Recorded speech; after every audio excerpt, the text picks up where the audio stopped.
કોઈ પ્રશ્ન હોય તો પહેલાં લઈ લઈએ. આજે આપણો સાંજ સુધીનો એજન્ડા આટલો છે.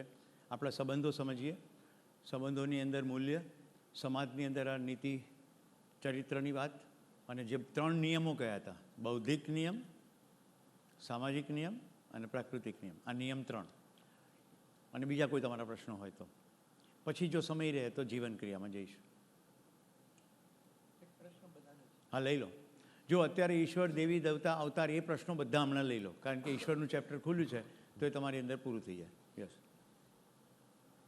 પ્રશ્ન બધાનો એ છે અમારા ગ્રુપમાં જ કે નિરખને ગગનમાં કોણ ઘૂમી રહ્યો, એ જે રચ્યાતા છે, નિરખને ગગનમાં કોણ ઘૂમી રહ્યો, તમે નરસિંહ મહેતાનું જે કીધું, આટલું હાઈએસ્ટ લેવલના આટલું નોલેજ, એટલે એ કેવી સ્ટેટ ઓફ માઇન્ડ હશે? એની કયું સ્ટેટ ઓફ માઇન્ડ હશે? કેવળ ધ્યાન દેવાની વાત છે. એમણે ધ્યાન દીધું. નરસિંહ મહેતા હરિજનવાસમાં ભજન ગાવા જાય. નરસિંહ મહેતા હરિજનવાસમાં ભજન ગાવા જાય છે ને, બીજાને હરિજન દેખાય છે, એમને શું દેખાય છે? માનવ, ઈશ્વર. એ જ વ્યક્તિ એવું કહી શકે કે અખિલ બ્રહ્માંડમાં એક જ તું છે. યાત્રા એક જન્મની નથી. તમને શું લાગે છે શિવાની મારી જિંદગીમાં આ જન્મથી આવી? અગાઉ કેટલી યાત્રા હોય ત્યારે સામે પ્રસ્તાવ આવે તો ઓળખાય સંબંધ. નહીં તો હું તો મેનેજમેન્ટ કન્સલ્ટન્ટ તરીકે ગયો હતો. એક મેનેજમેન્ટ કન્સલ્ટન્ટ તરીકે ગયો હતો. ધન્યવાદ બેટા. સોનું એનું નામ છે, લાડકું. તો પહેલાં એ પ્રશ્નો લઈ લઈએ. કોઈને ઈશ્વર, દેવી, દેવતાના પ્રશ્નો હોય? કોઈને છે નહીં એમ? એટલે કાલથી જે કરતા તે પાછું ચાલુ જ રાખશો.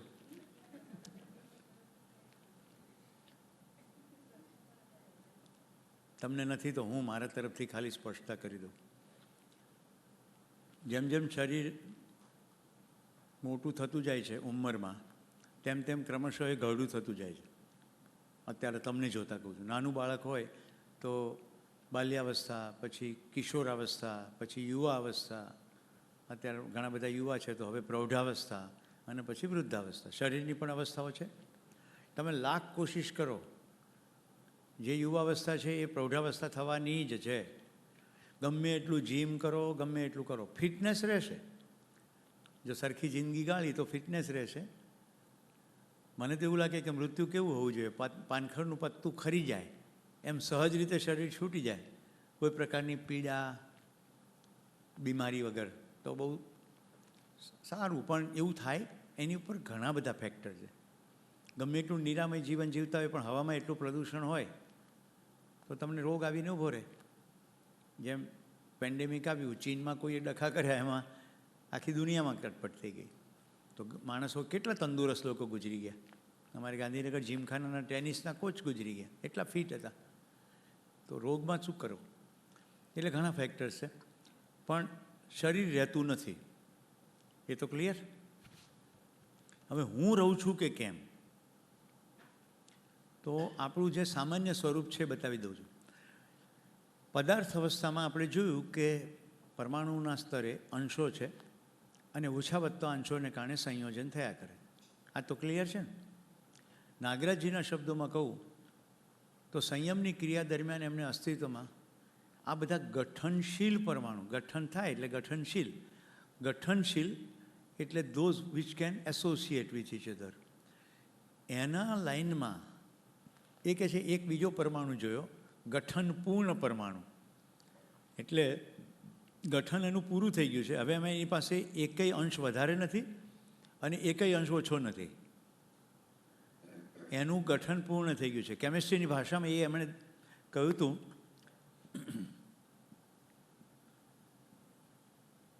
મધ્યમાં 1, પછીના પરિવેશમાં 2, પછીના પરિવેશમાં 8 અને પછીના પરિવેશ, બધા ગણતો નથી, 2, 8, 18 અને 32.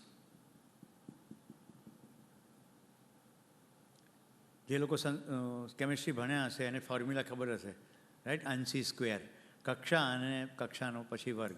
તો આ સિક્વન્સમાં 2, 8, 18, 32 અને વચ્ચે 1, ટોટલ 61 અંશો થયા. આ 61 અંશોનો સમૂહવાળો પરમાણુ ગઠનપૂર્ણ છે અને હવે એને કોઈની સાથે કંઈ એસોસિએશન નથી. એકવાર ગઠન પૂર્ણ થઈ ગયો એટલે હવે કોઈ ભૌતિક ક્રિયા થતી નથી, કોઈ રાસાયણિક ક્રિયા થતી નથી. આ ગઠનપૂર્ણ પરમાણુ એટલે જીવન. આ ગઠનપૂર્ણ પરમાણુ એટલે તમે અને હું. આપણું આ પરમાણુ સ્વરૂપ છે. ગઠન પૂર્ણ થઈ ગયો એટલે હવે કેમિસ્ટ્રીના કોઈ નિયમ એને લાગુ નહીં પડે, એની પર કોઈ ભૌતિક કેમિસ્ટ્રી ક્રિયા થશે નહીં. એટલે હવે એને બાળી શકાશે નહીં, હવે એને ભીંજવી શકાશે નહીં, અને હવે એ કદી ખતમ થશે નહીં. આ છે એટલે આપણે હંમેશ માટે છીએ ને છીએ અમર. ઇઝી થઈ ગયું ને? મરવાનો ભય જતો રહેજો. આ સ્પષ્ટ થાય તો આ બોલવાથી મરવાનો ભય નહીં જાય. હવે સમજાવું કેવી રીતે મૃત્યુનો ભય જાય છે.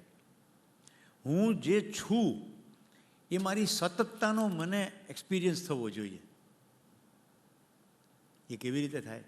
તો થોડા સૂત્રો કહું છું, એનાથી જો ખબર પડે તો. હાલતા ચાલતા ઉઠતા બેસતા ગમે તે વખતે વિચારની પ્રક્રિયા બંધ થતી નથી. શરીર ગમે તે સ્થિતિમાં હોય, વિચારની પ્રક્રિયા સતત છે. હા કે ના? નિર્ણયની પ્રક્રિયા પણ કદી બંધ થતી નથી. તમે મને સાંભળો છો, સાંભળવાનો નિર્ણય કર્યો છે, અહીંયા આવવાનો નિર્ણય કર્યો છે, કન્ટિન્યુઅસ બેસી રહેવાનો પણ નિર્ણય જ છે. નિર્ણયની પ્રક્રિયા સતત ચાલ્યા જ કરે છે. નિર્ણય પ્રક્રિયા ચાલે છે, વિચારની પ્રક્રિયા ચાલે છે, ઈચ્છાઓ પણ કદી બંધ થતી નથી. આ સતત છે. હવે આ જે સતત છે એ વખતે શરીર અસતત છે. એ નાનું હોય, મોટું હોય, ઘરડું હોય, બીમાર હોય, ભાંગ્યું હોય, તૂટ્યું હોય, ગમે તે શરીરની કોઈ પણ કન્ડિશન સાથે આ ઈચ્છા, વિચાર, આશા બંધ થતા નથી. એ સતત રહે છે. જેમ જેમ હોશ વધતું જશે એમ ખબર પડશે કે રાત્રે પણ આ વિચારની પ્રક્રિયા બંધ થતી નથી. શરીર ઊંઘી જાય છે. હોલમાં 500 માણસ હોય ને ખાલી એમ કહીએ રમેશ, તો ખાલી રમેશ જ હં કે. મતલબ કે એ જીવનની સ્વીકૃતિ છે કે મારું નામ રમેશ છે.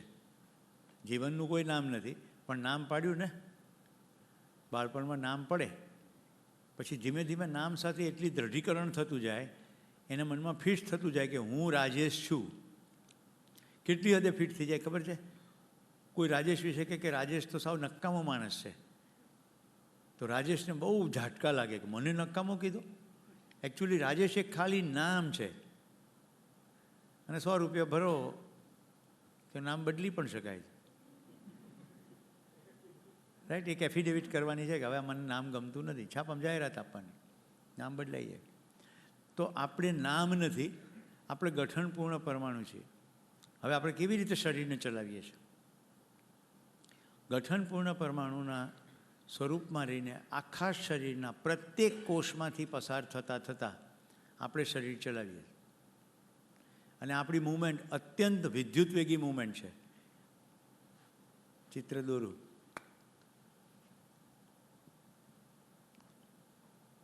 આવું હોય નહીં, પણ જરાક ઠીક રહે. તમને થોડું હસવું આવે. 2 હાથ છે. વિદ્યુત વેગે કહ્યું તો ગઠનપૂર્ણ પરમાણુ પ્રત્યેક કોષમાંથી પસાર થતાં શરીર ચલાવે. તો આવી રીતે શરીર ચલાવે છે. બધી આવી રીતે મૂવમેન્ટ ચાલ્યા જ કરે, કન્ટિન્યુઅસ.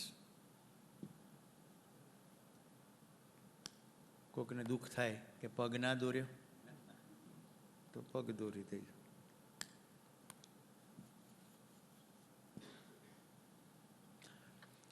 તમે દિવાળીમાં તારામંડળને દોરીથી બાંધો અને આમ ગોળ ગોળ ફેરવો તો ગોળ પૂંજ દેખાય કે નહીં? હકીકતે તારામંડળ તો એક જ જગ્યાએ છે, પણ એક વખતે એક જગ્યાએ છે. સતત ગોળ ફેરવાને કારણે આપણને પૂંજ દેખાય છે. એમાં સતતતાને કારણે એક પૂંજાકાર સ્વરૂપમાં શરીરથી થોડેક બહાર સુધી રહીને, એ પછી નામ તમે ગમે તે કહો, આવી રીતે ચલાવીએ છીએ. આની પ્રતીતિ ખાલી કેવી રીતે થાય કે તમે આમ બેઠા હો અને કોઈ પાછળથી આવીને ઊભું રહે. આંખોમાં નથી દેખાતું, પણ છતાં તમને ખબર પડી જાય કોઈક આવ્યું. થઈ છે અનુભૂતિ આવી આપણને? તો પ્રભાવ ક્ષેત્ર છે જીવનનું. પ્રભાવ ક્ષેત્ર શરીરથી થોડેક સુધી છે. એ પ્રભાવ ક્ષેત્રમાં કોઈક આવે એટલે તરત ખબર પડે. હવે જે શરીરને જીવન ચલાવતું હોય એના જેવો પુંજ થાય. જેમ કે હાથીનું શરીર ચલાવે તો હાથી જેટલો પુંજ આકાર થઈ જાય, કારણ કે પ્રત્યેક કોષમાંથી પસાર થઈને ચલાવે છે. બધામાં એમ થશે કે એનો પ્રૂફ શું? તો જો મજા, હું જ્યાં કહું ને ત્યાં તમારું ધ્યાન લઈ જજો. પગના અંગૂઠે, પહેલાં અંગૂઠો હતો કે નહીં? વાંસામાં લઈ જાઓ, કોણીએ લઈ જાઓ. જ્યાં ધ્યાન લઈ જશો ત્યાં તમને એ છે એની અનુભૂતિ થશે. એ પહેલાંય હતું. શ્વાસ ઉપર ધ્યાન લઈ જાઓ. આંખ બંધ નથી કરવી ભરતભાઈ, ખાલી શ્વાસ ઉપર ધ્યાન લઈ જાઓ. જીવન વિદ્યાની ખૂબી જે છે, ખુલ્લી આંખે જ બધું કરવાનું છે. આંખ બંધ કરવાની છે જ નહીં. ધ્યાન કરવાનું નથી, ધ્યાન દેવાનું છે ખુલ્લી આંખે. અસ્તિત્વનું આટલું સૌંદર્ય ખુલ્લી આંખે જોવાનું છે. ચાલી રહ્યો છે? નહીં તો એમ્બ્યુલન્સ બોલાવીએ. તો શ્વાસ તો સતત ચાલી જ રહ્યો છે, તમારી કોઈ વચ્ચે ઇન્ટરવેન્શન વગર, પણ ધ્યાન દીધું જ પકડાય છે. જ્યાં ધ્યાન દેશો ત્યાં ત્યાં તમે તમારી મોજૂદગી અનુભવશો. આ આપણું સ્વરૂપ છે, પરમાણુ સ્વરૂપ. અને આવી રીતે પ્રત્યેક કોષમાંથી પસાર થતા. કોઈ મેડિસિનનું સ્ટુડન્ટ છે અથવા ડૉક્ટર ભણ્યા હોય?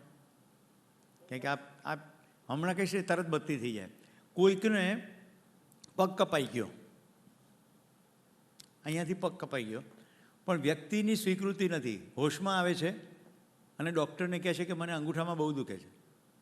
ડૉક્ટર એને કહે છે ફેન્ટમ ફૂટ, અને ડૉક્ટર લાગેલા પ્લાસ્ટરમાં ઇન્જેક્શન મારે છે અને પેલો કહે છે હવે મને મટી ગયું.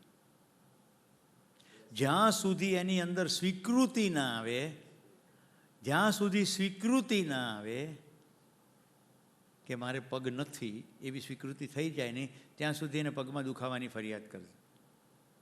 કારણ કે જીવન સ્વરૂપમાં હજી મૂવમેન્ટ ચાલુ જ છે. પગની હજી જતો રહ્યો એની સ્વીકૃતિ થઈ નથી. કિરિલિયન ફોટોગ્રાફી થાય છે હવે. જોકે જીવનની ફોટોગ્રાફી થઈ શકે નહીં, એ તો શરીરના પ્રભાવ ક્ષેત્રની જ ફોટોગ્રાફી છે. જીવન ભૌતિક કોઈ ક્રિયાથી પ્રભાવિત થનાર નથી, કોઈ ભૌતિક રાસાયણિક. એટલે જીવનની કોઈ પણ ગતિવિધિઓનો ફોટો નહીં પડે. પણ જીવનની મૂવમેન્ટને કારણે શરીર ઉપર જે પ્રભાવ પડે છે એ પ્રભાવ બહાર સુધી વિસ્તરે છે, એને ઓરા કહે છે. એનો ફોટો પડે, કિરિલિયન ફોટોગ્રાફી.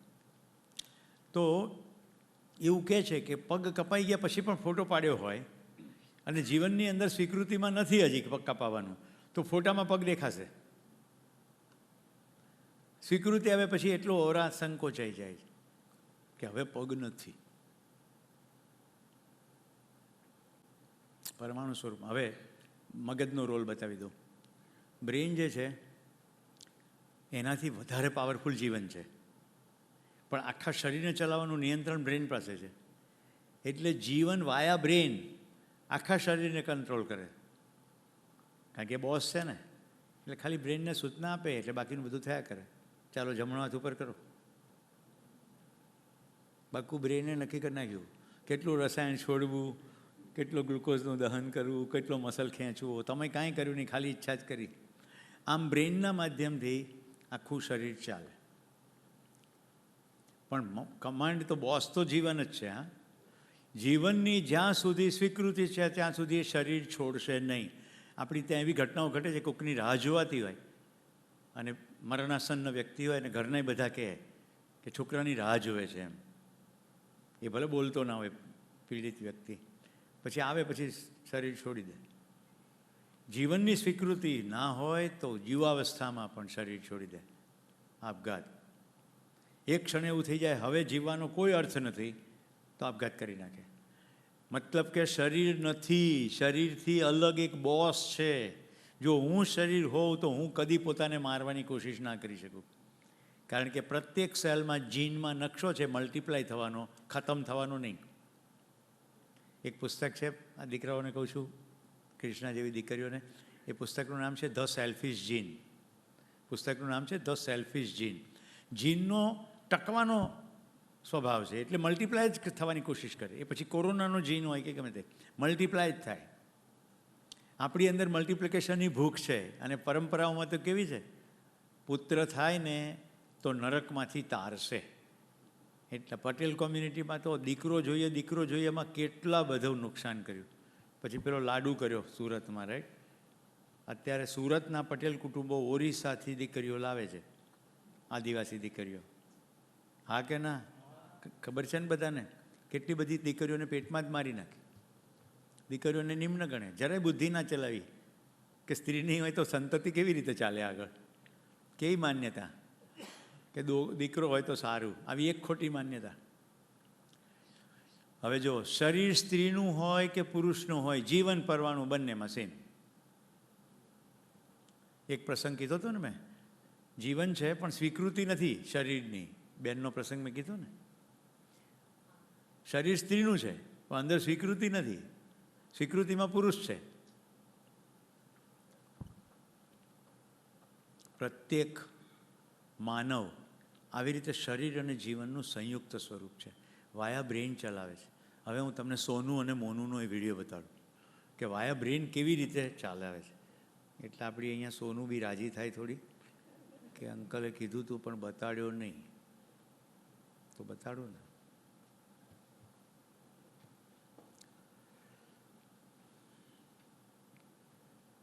इस लेवल पर पहुंच गया है अमृतसर में चाय पीने के लिए, चलिए पहले से देखते हैं. बोल सकते हैं कि दो जिंद एक जान है. सोना मोना पाजी सत श्री अकाल. ਸਤਿ ਸ਼੍ਰੀ ਅਕਾਲ ਜੀ ਸਾਰਿਆਂ ਨੂੰ। और पाजी पूरी बल्ले बल्ले कीती हुई तुसी अमृतसर च? हाँ ਬਿਲਕੁਲ ਜੀ ਬਿਲਕੁਲ। और अच्छा, इनका और मेरा प्रॉमिस हुआ है कि ये मेरे को बड़ी खास जगह पर लेकर जाने वाले हैं जहाँ पर चाय पियोगे पाजी। ਬਿਲਕੁਲ ਜੀ, ਚਾਹ ਵੀ ਪੀਵਾਂਗੇ ਤੇ ਨਾਲ ਹੀ ਆਪਣਾ ਉੱਥੇ ਬੇਕਰੀ ਦੇ ਉੱਤੇ ਬਹੁਤ ਕੁਝ ਪੇਸਟੀਆਂ ਬਿਸਕੁਟ ਸਾਡੇ ਜਿਹੜੇ ਤੁਸੀਂ ਕਦੇ ਸਵਾਦ ਹੀ ਨਹੀਂ ਵੇਖਿਆ ਹੋਊਗਾ, ਉਹ ਵੀ ਖਾਵਾਂਗੇ, ਉਹ ਵੀ ਜ਼ਰੂਰ ਖਾਵਾਂਗੇ। और पाजी लागे है कि दूर है? ਬਿਲਕੁਲ ਲੱਗੇ ਆ ਜੀ, ਆਓ ਚੱਲਦੇ ਆਪਾਂ। चलिए पाजी ਜੀ ਬਿਲकुल ਤੇ ਚੱਲੀਏ। ਕਿੱਦਾਂ ਜਾਣਾ? ਆਪਾਂ ਗੱਡੀ ਤੇ ਚੱਲਦੇ ਆ। पाजी मैनू जाज नहीं है गड्डी दी, ਕੋਈ ਨਹੀਂ, ਇਹੀ ਲੈ ਕੇ ਚੱਲਦੇ ਆ। चला लोगे? बिल्कुल, चलो चलिए। क्या बात है जी। तो चलिए चलते हैं जी सोना और मोना के साथ गुरु की नगरी अमृतसर में चाय पीने के लिए। और चलो जी।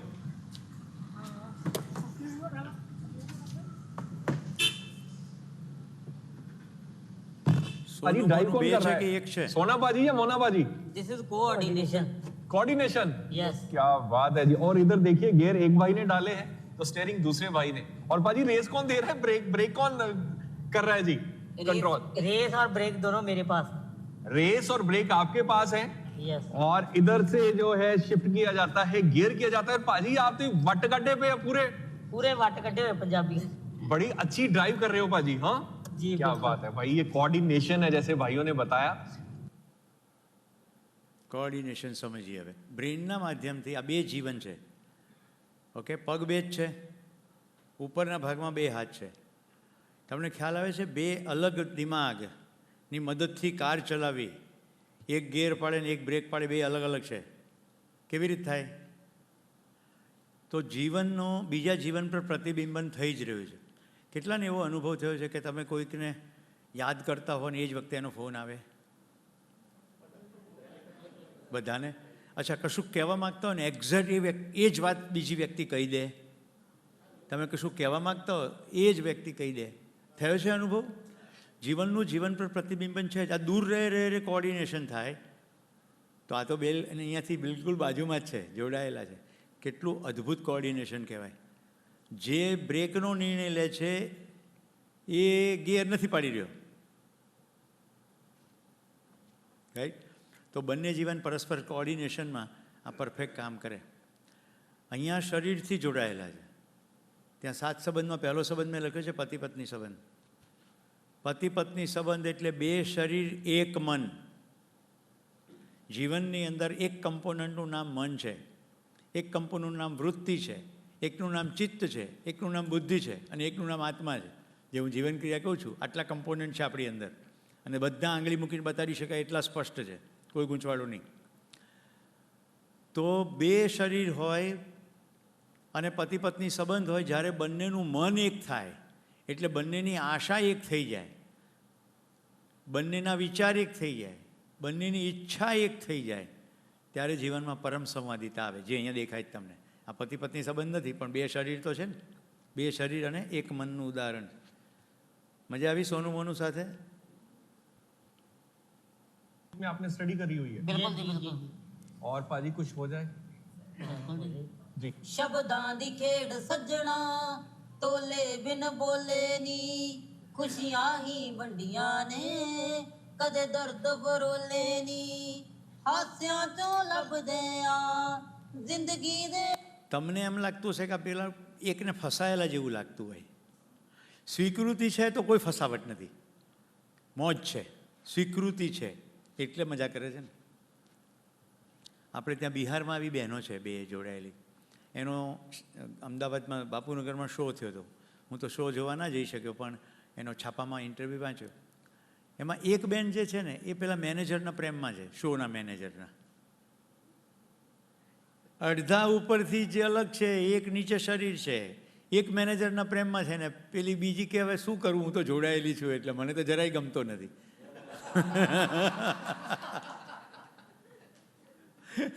કેટલા ડખા. એને શાહરૂખ ખાન ગમે એટલે ઇન્ટરવ્યૂમાં બધું લખ્યું હતું બંનેના રસ વિશે. બીજા મારી પાસે બે બહેનો છે બીજી, એબેગ્રીલ નામની, કોઈ પશ્ચિમનો વિડીયો છે. એમાં બંને કોલેજ જાય છે, એક ભણવામાં હોશિયાર છે અને એક ઠોઠ છે. બંનેને ભેગું તો જવું જ પડે, બે જોડાયેલા જ છે એટલે બાકી બેના કોમન છે, હાથ જુદા છે. તો બંને પરીક્ષા લખે છે. મને ક્વેશ્ચન એ હતો કે આગળ શું થાય છે, એટલે મેં આખો વિડીયો જોયો 45 મિનિટનો છે એના પરિવાર સાથેનો. બેને એક્ઝામ છે પણ બે સરખા નથી અભ્યાસમાં, એટલે એક એક્ઝામ આપે ત્યારે બીજીની પટ્ટી બાંધી દેવાની પેપર, પછી એનું એ પેપર એને આપવાનું.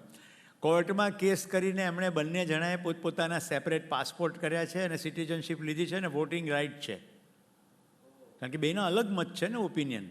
એક ડેમોક્રેટિકને આપવા માગે ને એક લેબર પાર્ટીને આપવા માગે છે વોટ. તો જીવન વિદ્યાના શિબિરમાં જેટલું હું જાણું છું આખા ભારતમાં કોઈ વિડીયો નથી બતાડતું. એટલે મહેરબાની કરીને કોઈ બીજા શિબિરો વાંચો, જુઓ તો સમજો દર્શન જુદી વસ્તુ છે અને વિડીયો જુદી વસ્તુ છે. દર્શનમાં શુદ્ધ સ્વરૂપમાં અસ્તિત્વની સચ્ચાઈઓ છે, એ તમારી અંદર સરળતાથી ઉતરી જાય એટલે આ વિડીયો બતાવું છું. નહીં તો તમે ઘરે જઈને આ જીવન વિદ્યા શિબિરમાં બહુ મજા આવે, એવા મસ્ત વિડીયો બતાવે તો લોકોને મેસેજ એવો જ હશે. તો કાલે કોઈ બીજા પ્રબોધક આવશે, વિડીયો નહીં બતાવે તો કે આ તો બરાબર નથી. તો વિડીયો એ શિબિરનું વિષય વસ્તુ નથી, એટલું ક્લિયર. ਸੱਜਣਾ ਜਿਉਂਦੇ ਜੀ ਦੁਨੀਆ ਦੇ ਮੁੱਕਣੇ ਕਦੇ ਰੌਲੇ ਨਹੀਂ ਜੱਫੀਆਂ ਨੂੰ ਜੱਫੀਆਂ ਨੇ ਟੱਕਰਾਂ ਨਾਲ ਖੈਂਦਿਆਂ ਓ ਸਾਡਾ ਹੋ ਜਾਂਦਾ. ચોઈસ જોઈ, બંનેના શર્ટ અલગ છે, બાકી ધારે તો એટલું તો એક શર્ટ બનાવી શકાય ને. એ જે મેં અબાગીલ બેનની વાત કરું છું એ એક ટી શર્ટ પહેરે, આવી રીતે અલગ અલગ નથી.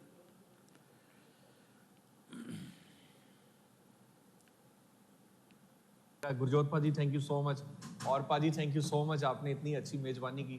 હવે એકને સેન્ડવિચ ભાવે છે जाते તો जाते એ સેન્ડવિચ ખાશે, બીજાને નથી ભાવતી તો નહીં ખાય. સોનું મોનું ખબર પડી ગઈ.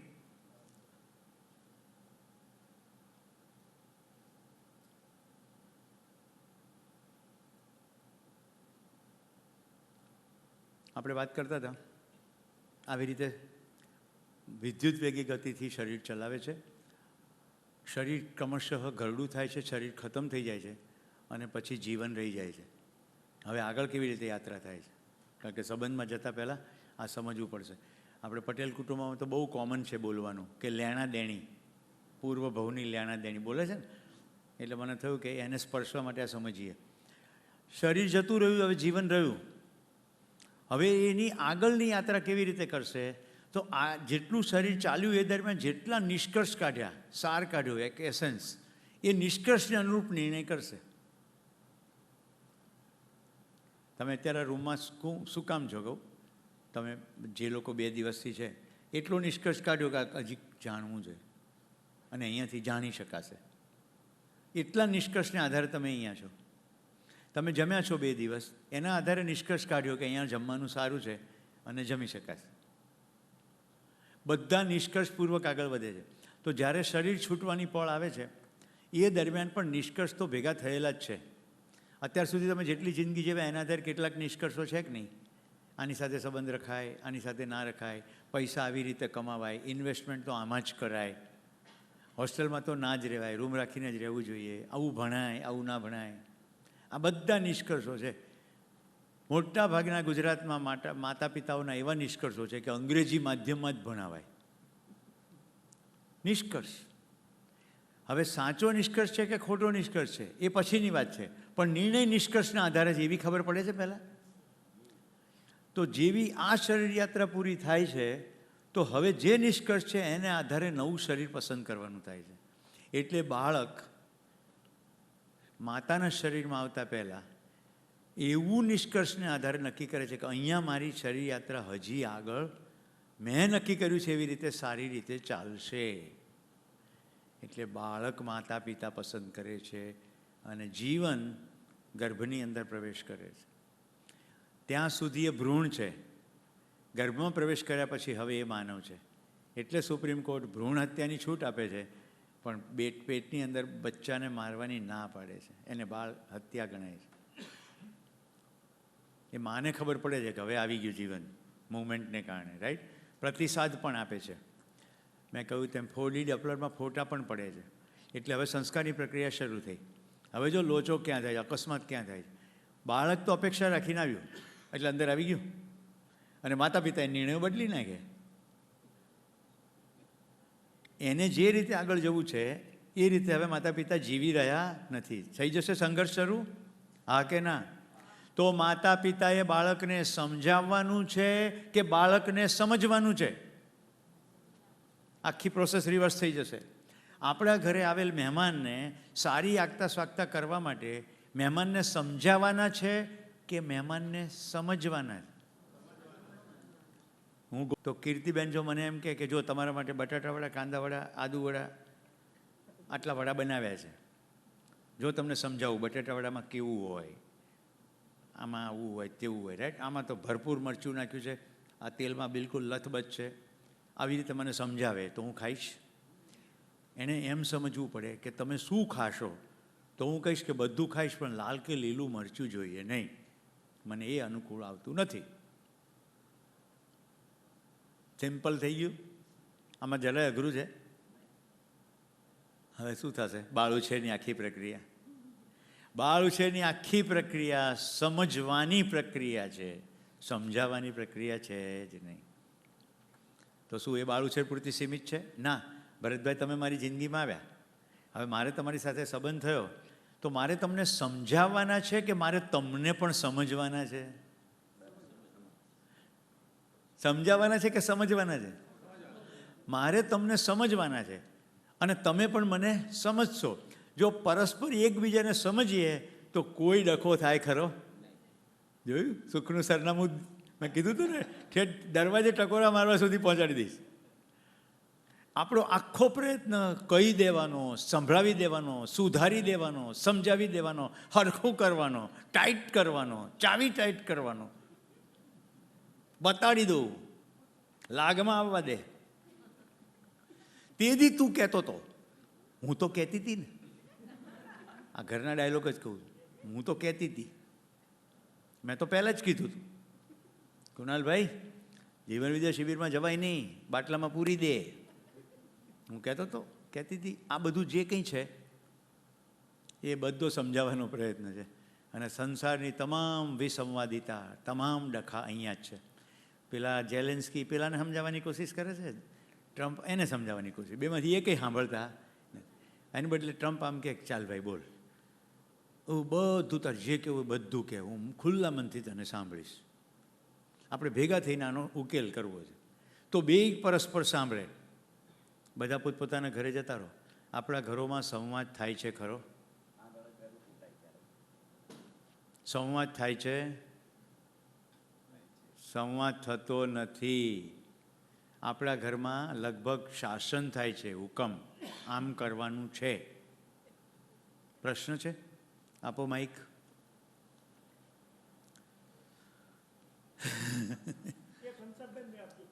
બાજુમાં એક બે વિરોધી બેઠેલા જ હોય.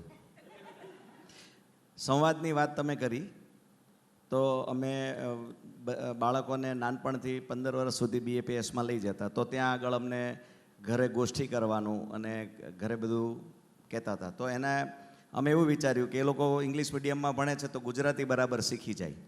તો અમે આ બધા શાસ્ત્રોના, પછી જનરલ સામાજિક જે બધા પ્રશ્નો થતા હોય તો એને અનુરૂપ વાર્તાઓ કહીએ અને પછી એ લોકો જ વાંચે અને એ લોકો જ અમને એક્સપ્લેન કરે. એનાથી ફાયદો એ થઈ ગયો કે અમારામાં સંવાદિતા બહુ મધુર અને બહુ અન્ડરસ્ટેન્ડિંગ, એક્સપ્લેનેશન, ટ્રસ્ટ બધું બહુ સારી રીતે ચાલે છે. આવું અમે 3-4 વર્ષ જ કર્યું, પણ એ પાયો જે જોરદાર થયો ને એનો ફાયદો બહુ મળે છે. બહુ સરસ. સમજવાનો જ પ્રયત્ન કરવાનો, સમજાવવાનો નહીં. તો તમામ માનવીય સંબંધોમાં સંવાદ સિવાય બીજો કોઈ રસ્તો જ નથી. અને સંવાદમાં એક જ ફંડામેન્ટલ છે, ચાલો સાથે મળીને જોઈએ કે શું છે. તો સાથે મળીને શું જોઈશું? મારા મનમાં શું છે, તમારા મનમાં શું છે, તમારી આશા શું છે, મારી આશા શું છે, તમારી અપેક્ષા શું છે, મારી અપેક્ષા શું છે. એટલું સિમ્પલ છે. કાલ સાંજનો સંવાદ કરું છું. ગોવિંદભાઈ અને રાજેશભાઈ અને હું, અમે 3 જણા હતા. રાજેશભાઈ ગોવિંદભાઈને એવું કીધું કે પછી કાલે સુરેશભાઈનું પ્રવચન પતે પછી એમને એરપોર્ટ ઉતારી જવાનું થઈ જશે. ગોવિંદભાઈ ગયા થઈ જશે, પતી ગઈ વાત. એમાં ક્યાં લાંબી ચર્ચાને સ્કોપ છે?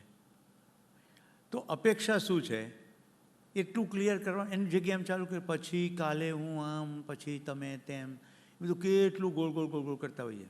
એની જગ્યાએ સ્પષ્ટ કહીએ તો મેં અરુણભાઈને લિસ્ટ મોકલી દીધું, મને આવું જોશે.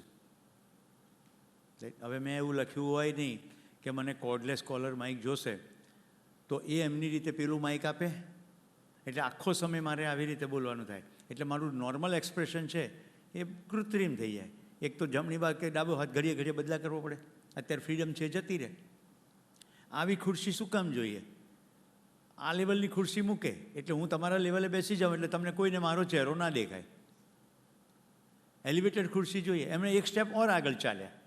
એમણે ખુરશીનો ફોટો પાડીને મને મોકલ્યો, બરાબર છે? એટલે મેં કીધું બરાબર છે. પાછા આવ્યા પછી મેં નાના બાળકની જેમ કીધું કે આ નહીં ચાલે, તમે લીલા રંગની ખુરશીનો ફોટો મોકલ્યો હતો ને તમે તો લાલ મોકલી. તો અત્યારે જો તમે બધા હસ્યા, તો ખાલી એક આ સંવાદિતાને કારણે આટલી પ્રસન્નતા થાય છે. નાનકડી જ છે. હું અહીંયા આવી નખરા કરું જ ચાલે? આમ નહીં ચાલે ને તેમ નહીં ચાલે, પહેલેથી જ કહી દઈએ. ના થઈ પાછું એવું પણ મેં લખ્યું હતું કે બોર્ડ ખરીદવાના થતા હોય તો ના ખરીદશો. યાદ છે ભાઈ? એક ચેકલિસ્ટ સ્ટાન્ડર્ડ બનેલું છે, પણ મેં અહીંયા શિબિર કર્યો હતો એટલે મને ખબર હતી કે ગોવિંદભાઈ કંઈક તો વ્યવસ્થા કરી જશે. પછી મોન્ટેરિયામાં હમણાં શિબિર થયો એટલે મને થયું કે કારણ વગર રિસોર્સિસ શું કામ બગાડવા. તો સામેના ધ્યાનમાં રાખીને એને સમજવાનો પ્રયત્ન કરીએ તો કોઈ પ્રોબ્લેમ નહીં. તો આપણે શું વાત કરતા હતા? યાત્રા કેવી રીતે ચાલે છે? એક જન્મમાં જે નિષ્કર્ષ કાઢ્યો પછી બીજા જન્મમાં આગળ વધીએ. આમ આપણી અંદર પૂર્ણતાની પ્યાસ છે. સંબંધના દાયરામાં જાગૃતિ ક્રમ પર આપણે આગળ ને આગળ ચાલી રહ્યા છીએ. આપણું લક્ષ્ય છે પૂર્ણ જાગૃતિ. ગઈકાલે સંબંધ માટે જિંદગીની ખુશાલી માટે 3 ડાયમેન્શન કીધા હતા. મેં પ્રશ્ન ગોવિંદભાઈને પૂછ્યો હતો કે શું 3? તો એમણે કહ્યું હતું, યાદ છે? લક્ષ્યપૂર્વક જીવવું, સંબંધપૂર્વક જીવવું અને ઉત્સવપૂર્વક જીવવું. તો એને જીવવું કહેવાય. લક્ષ્ય સ્પષ્ટ થયું. લક્ષ્ય સ્પષ્ટ થાય છે. શું લક્ષ્ય છે? પૂર્ણ જાગૃતિ. શું કામ? કારણ કે નિરંતર સુખમય જીવવું છે. જ્યાં સુધી પૂરું નહીં સમજાય ત્યાં સુધી કંઈક તો આવીનું ભૂજ રહેશે. અમેરિકા આકાશમાંથી સ્કાયલેબ પડવાની હતી. આ કોઈ 30-40 વર્ષ કે એનાથી પણ જૂની ઘટના છે, રાઈટ? સ્કાયલેબ પડવાની હતી. નક્કી થઈ ગયું હતું કે હવે ક્યાં પડશે એ ખબર નથી, કારણ કે ફરતી ફરતી ભ્રમણકક્ષામાંથી ઘૂસશે અને પડશે. આપણા દેશમાં યજ્ઞ યાગો શરૂ થઈ ગયા. જો બધું કેવું કેવું માન્યતા આધારિત થાય છે કે અહીંયા ના પડે. અમેરિકાનો એક ટાબરિયો, આપણા જવાન દીકરાઓ જેવો એક દીકરો, એને તરત ને તરત ઇન્સ્યોરન્સ કંપનીમાં રજીસ્ટર કરાવી દીધું અને એક ઇન્સ્યોરન્સ કંપની ખોલી નાખી અને ખૂબ ઇન્વેસ્ટમેન્ટ ભેગું કરીને અમેરિકાના 50 રાજ્યોમાં જાહેરાત કરી નાખી કે સ્કાયલેબ પડે અને જે નુકસાન થાય એના બદલામાં અમે આટલા $, આપશું. પ્રીમિયમ કેટલું?